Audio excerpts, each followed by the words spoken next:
और मुझे जब भी उड़ीसा के कुछ लोग मिलते हैं, उनसे जब बातचीत होती है और उड़ीसा के राजनीतिक स्थिति, पॉलिटिकल सिचुएशन पर जब कभी चर्चा होती है और जो पहले के जो सीनियर लीडर्स होते हैं रहे हैं उनके बारे में भी चर्चा होती है, तो मैं कह सकता हूं डॉक्टर देवेंद्र प्रधान जी का नाम बहुत ही सम्मान के साथ लोग लेते हैं।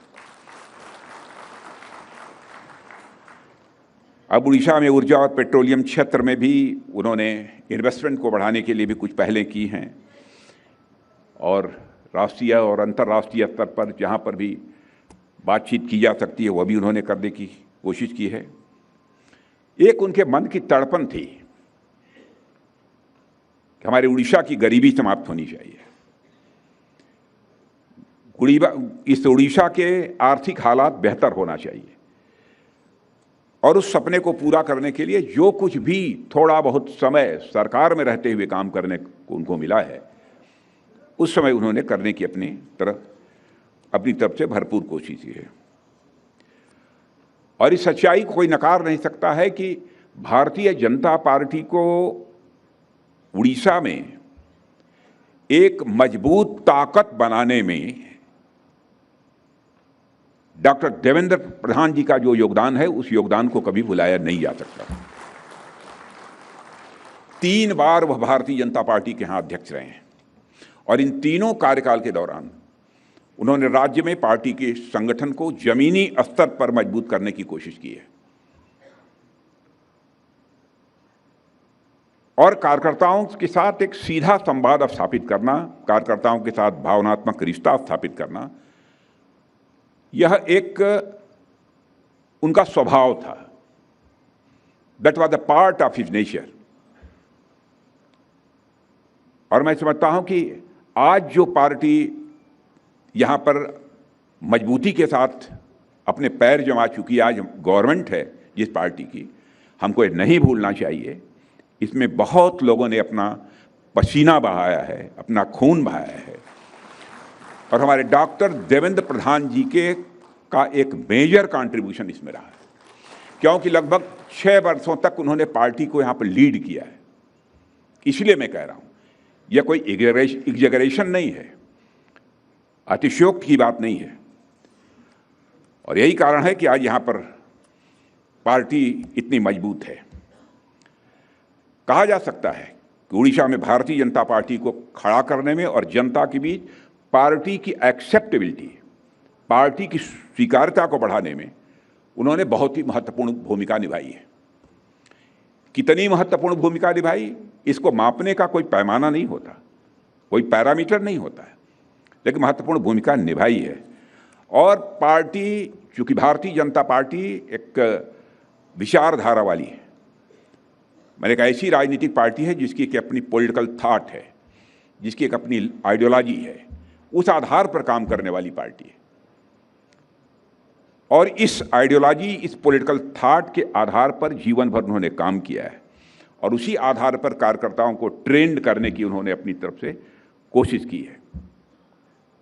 अब आप ये कहेंगे कि भारतीय जनता पार्टी का पॉलिटिकल थॉट क्या है, बहुत लंबा विषय है, बस 2-3-4 वाक्यों में मुझे कहना हो। अब हमारी आइडियोलॉजी है एकात्म मानव दर्शन, इंटीग्रल ह्यूमनिज्म। तो क्या हम चाहते हैं? हम यही चाहते हैं, परमात्मा ने हर इंसान को तन दिया है, मन दिया है, बुद्धि दी है और सबसे बड़ी चीज आत्मा। स्वामी जी बैठे हैं, मनुष्य के जीवन की जो चरम इच्छा, जो सबसे बड़ी इच्छा होती है, वो होती है आत्मा का परमात्मा से मिलन हो जाना, यानी मोक्ष की प्राप्ति। यही मनुष्य चाहता है अपने जीवन में ना। तो हमारी भारतीय जनता पार्टी की आइडियोलॉजी, जिसको डॉक्टर देवेंद्र प्रधान जी मानते थे, वह यही थी, तन मन बुद्धि आत्मा। हम राजनीति कर रहे हैं तो इस बात का ध्यान रखना पड़ेगा, तन को क्या चाहिए, मन को क्या चाहिए, बुद्धि को क्या चाहिए और आत्मा को क्या चाहिए। बहुत विस्तार में नहीं जाना चाहता हूं, कुछ ही वाक्यों में आपके सामने रखूंगा। जिस आइडियोलॉजी को डॉक्टर देवेंद्र प्रधान जी मानते थे, उस एकात्म मानव दर्शन में हर मनुष्य के तन को, यानी उसके शरीर को, तन के सुख के लिए धन धान्य चाहिए, खाने के लिए भोजन चाहिए, पहनने के लिए कपड़ा चाहिए, चलने के लिए गाड़ी चाहिए। यह जो मिनिमम रिक्वायरमेंट्स जो होती हैं, उससे मनुष्य को शारीरिक सुख मिलता है। लेकिन आपके पास सारा सब कुछ हो और फिर आपको आकर कोई गाली दे दे तो सब बेकार है। तो तन के सुख के लिए धन धान्य चाहिए, मन के सुख के लिए मान सम्मान चाहिए। लेकिन मान लीजिए आपका धन धान भी है, लोग आप सम्मान भी करते हैं, लेकिन आपको समझ में नहीं आता है, बुद्धि ही नहीं काम कर रही है, तो बुद्धि के सुख के लिए ज्ञान चाहिए। और चौथी चीज आत्मा। अभी इलैबोरेट में इसको और बहुत ही सरल तरीके से कर सकता था, लेकिन समय नहीं है। आत्मा के सुख के लिए व्यक्ति की यही जीवन की अंतिम इच्छा होती है, हे परमात्मा, मैं जीवन के सारे बंधनों से मुक्त हो जाऊं और अंतिम जीवन के अंत में मुझे मोक्ष प्राप्त हो, यानी आत्मा का मिलन परमात्मा से हो जाए। तो आइडियोलॉजी ही, जिस आइडियोलॉजी के प्रति डॉक्टर देवेंद्र प्रधान जी पूरी तरह से कमिटेड थे, वह आइडियोलॉजी यही है कि हर तन के सुख के लिए धन धान्य चाहिए, हर मन के सुख के लिए मान सम्मान चाहिए, हर बुद्धि के सुख के लिए ज्ञान चाहिए और हर आत्मा के सुख के लिए भगवान चाहिए।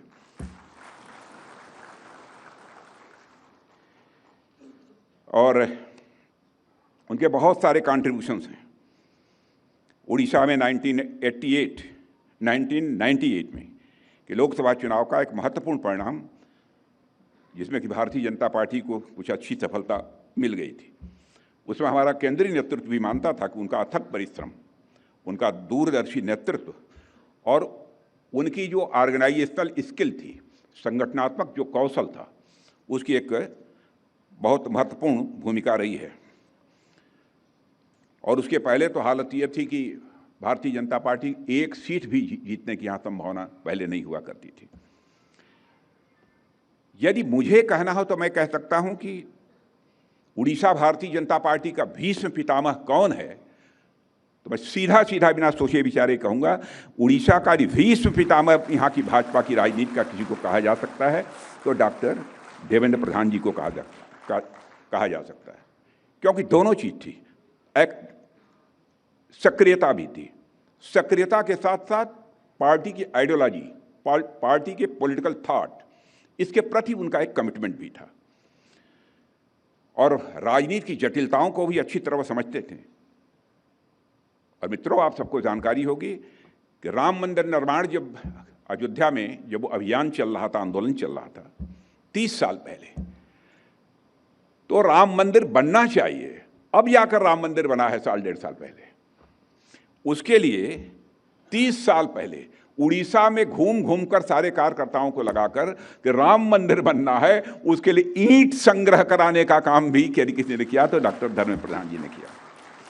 और इसके माध्यम से जन सामान्य को राम जन्मभूमि आंदोलन के साथ जोड़ने में उन्होंने बहुत ही महत्वपूर्ण भूमिका निभाई है। और आज उनके जिंदा रहते ही भव्य राम मंदिर बन गया, क्यों 1 साल के पहले ही बन गया था, जब वो जिंदा थे उससे। देखिए, उनके ऊपर परमात्मा भगवान राम ने भी कृपा की। घबराओ मत, हमारे लिए ईंट इकट्ठा किया था ना, तुम्हारे जिंदा रहते हुए ही हमारी प्रतिमा स्थापित हो गई, आ गए अयोध्या में भगवान राम। कई जिम्मेदारियां केंद्र सरकार में उन्होंने संभाली हैं और राष्ट्रीय नीतियों के निर्माण में भी उनकी एक सक्रिय भूमिका रही है। ऊर्जा, पेट्रोलियम और प्राकृतिक गैस क्षेत्रों में भी उन्होंने कई योजनाओं को लागू करने में योगदान दिया है। और एक सोच उनकी और थी, ऊर्जा के मामले में, एनर्जी के मामले में भारत आत्मनिर्भर बनना चाहिए। और मुझे, जब मैं मिनिस्टर ऑफ सरफेस ट्रांसपोर्ट था, तो हम दोनों साथ काम करते थे। और मैं कह सकता हूं कि उस समय मैंने देखा है कि राष्ट्रीय मार्गों के विस्तार, राष्ट्रीय राजमार्गों के विस्तार और सुधार के लिए उनके सुझाव बहुत ही शानदार हुआ करते थे, अकाट्य हुआ करते थे, जिसे काटा नहीं जा सकता। और जो हमारे, एक चीज़ मैं समझ गया, किसी की कोई बात नहीं समझा, लेकिन अपने मुख्यमंत्री मोहन चंद जी मांझी की एक बात समझ गया, नेशनल हाईवे जो उस समय उड़ीसा में 1600 किलोमीटर थी, उसको बढ़ाकर उन्होंने 3200 किया। मांझी जी, मैंने आपको ठीक पकड़ा है? ऐसे ही पकड़ता हूँ। स्वाभाविक है, हाईवेज का यदि विस्तार हुआ है तो कनेक्टिविटी बढ़ेगी। और मैं बतलाऊँ आपको, जब कनेक्टिविटी बढ़ती है किसी भी राज्य में अथवा देश में, तो स्वाभाविक रूप से देश की इकोनॉमी पर उसका सीधा इम्पैक्ट होता है। देश की अर्थव्यवस्था को भी वो प्रभावित करती है। ग्रामीण क्षेत्रों में भी। जदि आपंक आम भिडी भल लगा तेब आम चैनल को लाइक, शेयर और सब्सक्राइब करने को जमा भी भूलु नहीं।